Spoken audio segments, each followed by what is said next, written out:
Dan tentu kalau pembicaraan ini bisa jadi kita mengasumsikan Erlangga ini membicarakan bagaimana situasi Partai Golkar.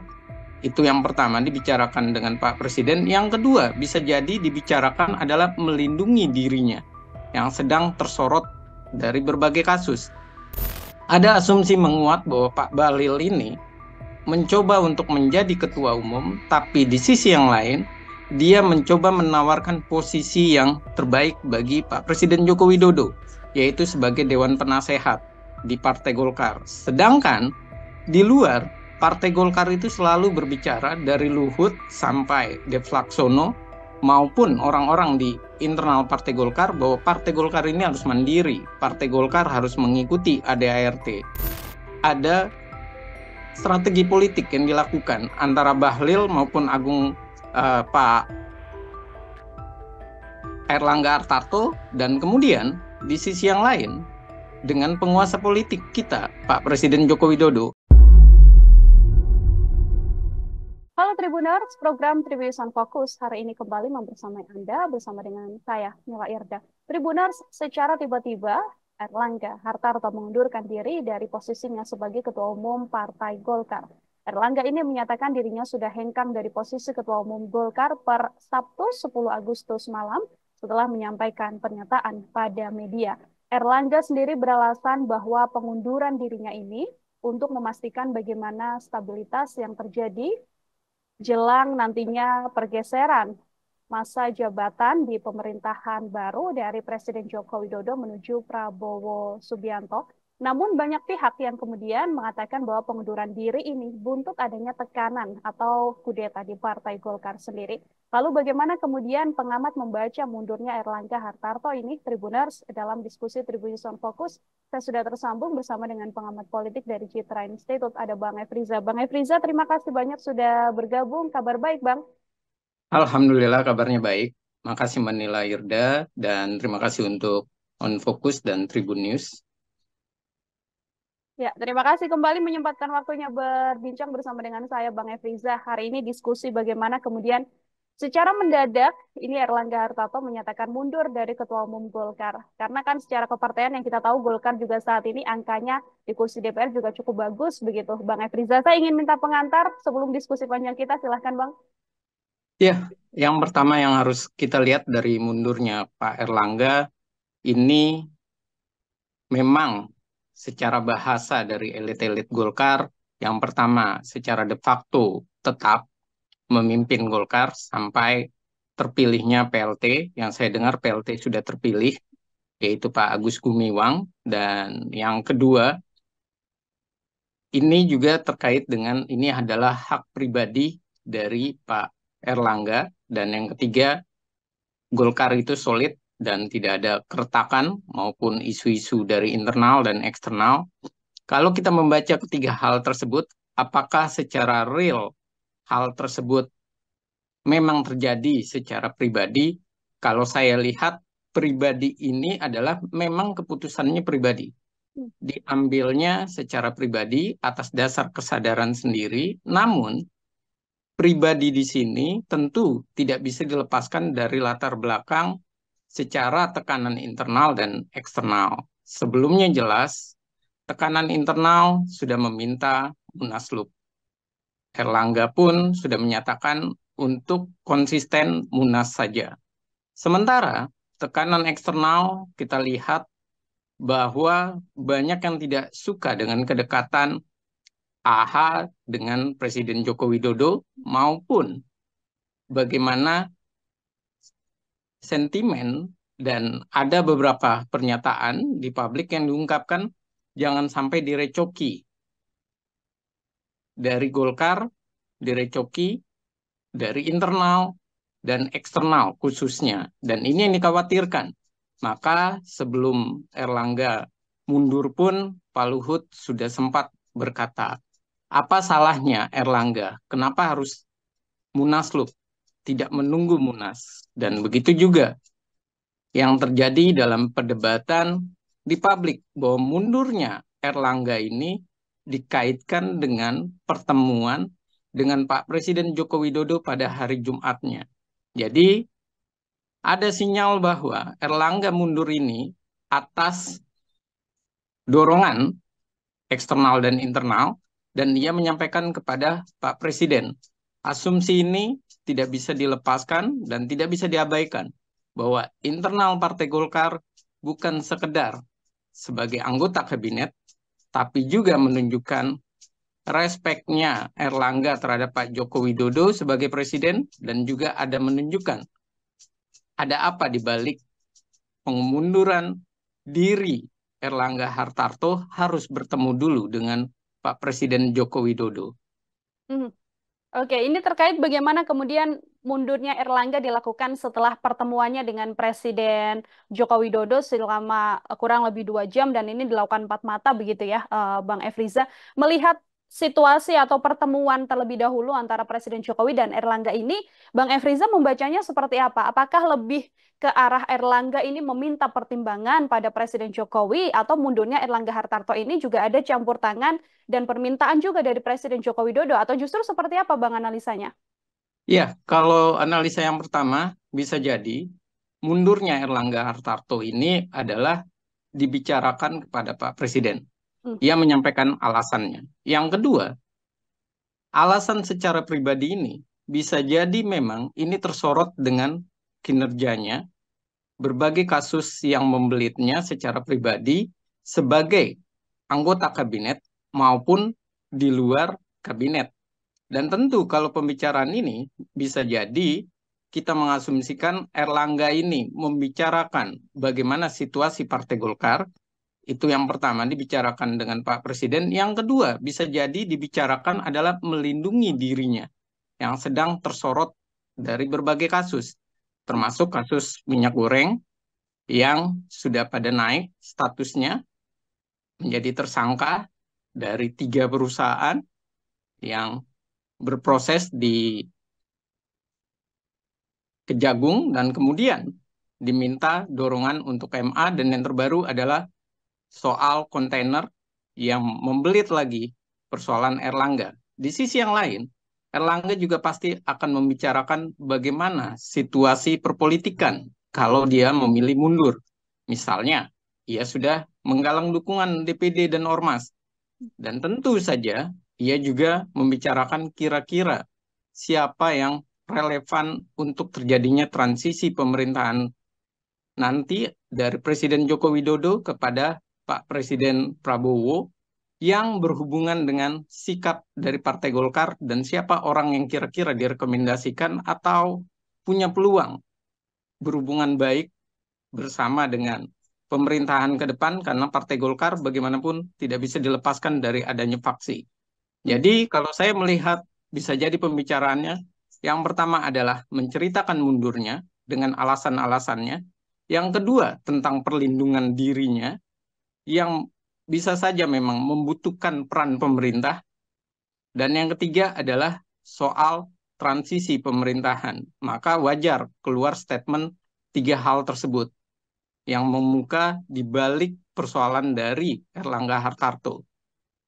Oke, banyak yang kemudian menyebut bahwa ada dalam tanda kutip begitu ya, Bang Efriza, kudeta di balik mundurnya Erlangga Hartarto ini. Banyak juga yang kemudian mengaitkan mundurnya Erlangga Hartarto ini karena manuver dari sosok yang juga ada di Partai Golkar, yakni Bahlil Lahadalia. Sampai banyak juga yang menyebut Bahlil juga yang nantinya akan mengisi posisi Ketua Umum Golkar. Saya ingin minta komentar Bang Efriza, bagaimana persoalan antara Bahlil yang disebut melakukan manuver hingga akan mengisi posisi Ketua Umum Golkar ini, Bang?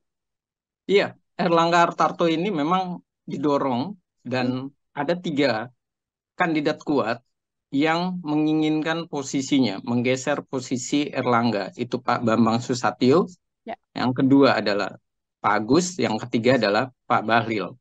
Dan terkait dengan Pak Bahlil ini, bagaimanapun juga tidak bisa dilepaskan ada pertemuan Pak Presiden Joko Widodo dengan Pak Bahlil.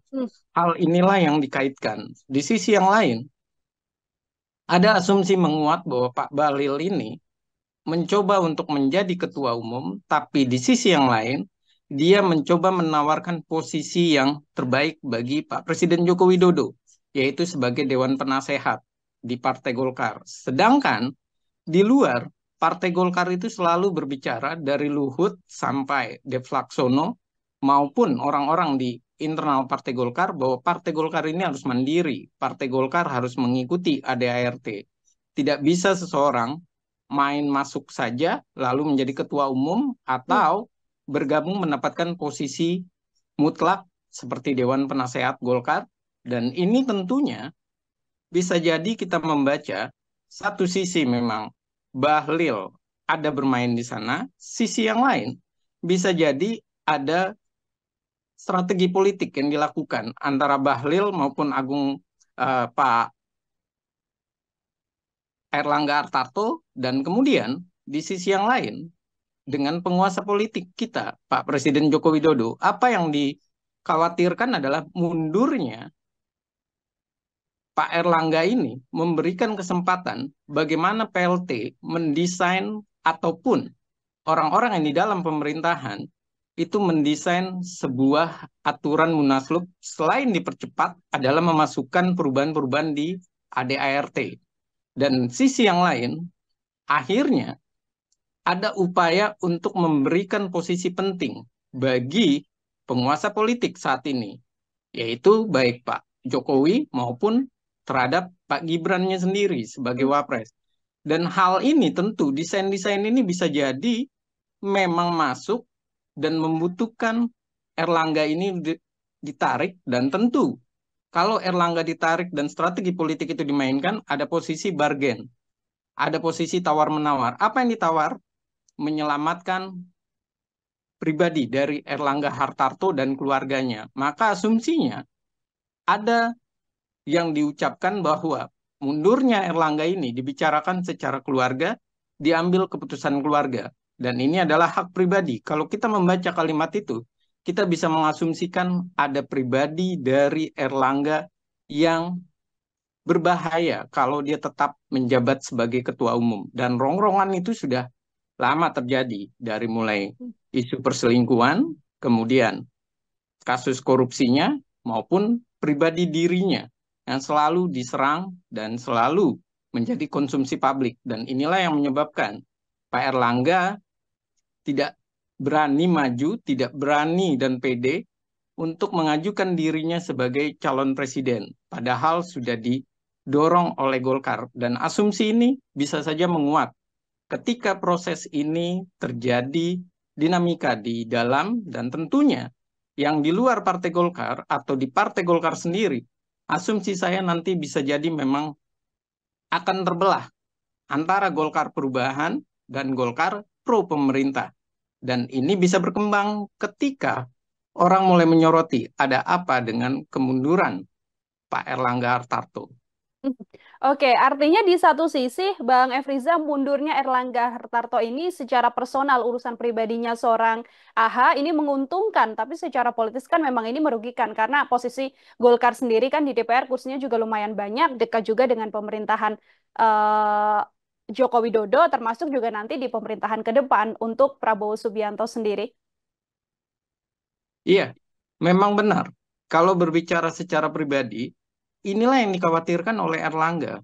Makanya Erlangga menyatakan mengundurkan diri dan dia menyatakan untuk konsolidasi, untuk soliditas, dan untuk transisi pemerintahan. Ya. Asumsi ini menguat, artinya Erlangga kalau cuma sekedar desakan internal dan eksternal, secara politik saya yakin dia kuat. Karena dia bukan politisi kemarin sore. Tapi secara pribadi itu yang dikhawatirkan oleh dirinya. Pribadi dirinya dan pribadi sebagai ayah atau suami atau sebagai unsur keluarga. Dan ini yang membungkus dirinya untuk memberikan statement secara lugas, secara gentleman, negarawan, bahwa ia mundur demi keutuhan dan soliditas dari Golkar, dan direspon oleh kader-kader Golkar bahwa tidak ada dinamika di dalam, tidak ada perpecahan di dalam. Karena kalimat yang keluar dari Erlangga ini adalah kalimat seorang yang gentleman, seorang yang memahami situasi dirinya, dan dianggap ini adalah cermin pribadi. Namun, bisa jadi ketika menjelang nanti Munaslup, hal ini akan menjadi sebuah ledakan.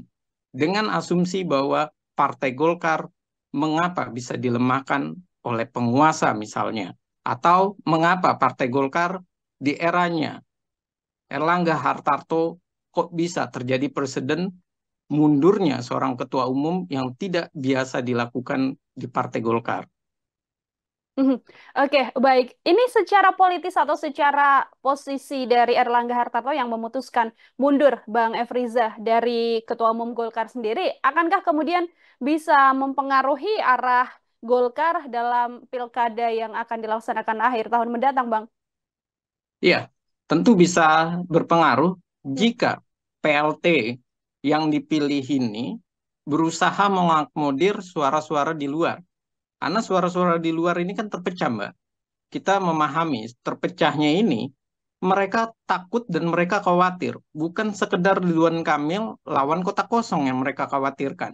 Mhm. Tapi yang mereka khawatirkan adalah apakah lawan kota kosong tidak akan terjadi kekalahan. Yang kedua, apakah kalau tidak melawan kota kosong tidak terjadi kekalahan.